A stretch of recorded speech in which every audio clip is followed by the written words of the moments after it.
Tough loss today. What do you make of the game? I need to forget, mate. There's not a lot to make from it, really. From minute one, we weren't at it.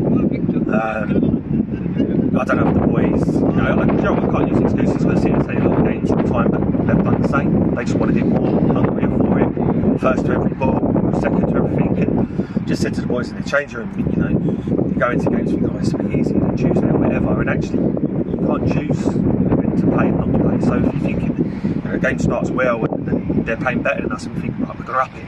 You can't up it. You've got to pick the right mentality at the start of the game, and we just didn't, and they were better than us, and that's it, really. So Connor came off injured midway through the first half. How serious that injury looking? I hope. Well, talking to him, I think it is just a recurrence of a little bit of the last weekend, but I reckon it's just the amount of games, seriously, volume of games. But the same that everyone else has to put up with, really. So yeah, important player. Hopefully he's back soon. Dan Gurling was also missing today.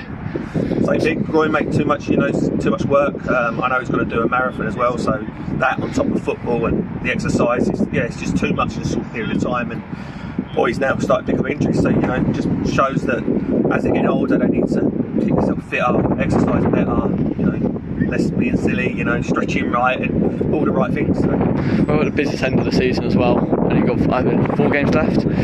How do you reckon your retention's going to be for the squad? Well, based on how we play, mate, we'll probably win 2 comfortably and get battered into. It's just us. The last 6 games, I think, a 4-0 loss today and 2 3-0 losses, and in between it all, some good wins. Some a 6-0 at Bovingdon, and we can score goals when we want to score goals. When we're on top, we're really good, and then when we're under the cosh, our mentality needs to be better. Do you reckon you're going to keep most of the squad together from this season? Yeah, I think so. I think that, judged on that performance, where else they're going to stop playing football. Based on that, we'd be better than that.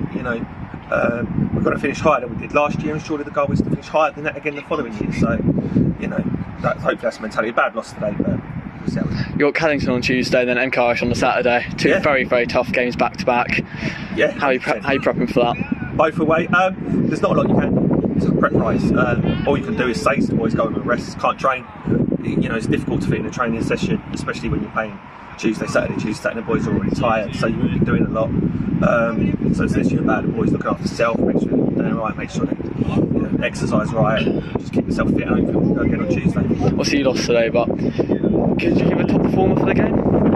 I think Finn, when he come up with a right attitude, I think he tried to drive everyone else with it. I think by a lot of people looking within, beating themselves up, or maybe trying to go about their own work. Yeah, Finn was trying to pump everyone up and get going. So yeah, it's nice to have him back in his bag. But 2 games the Portsmouth's played them. It's only beaten in both, so.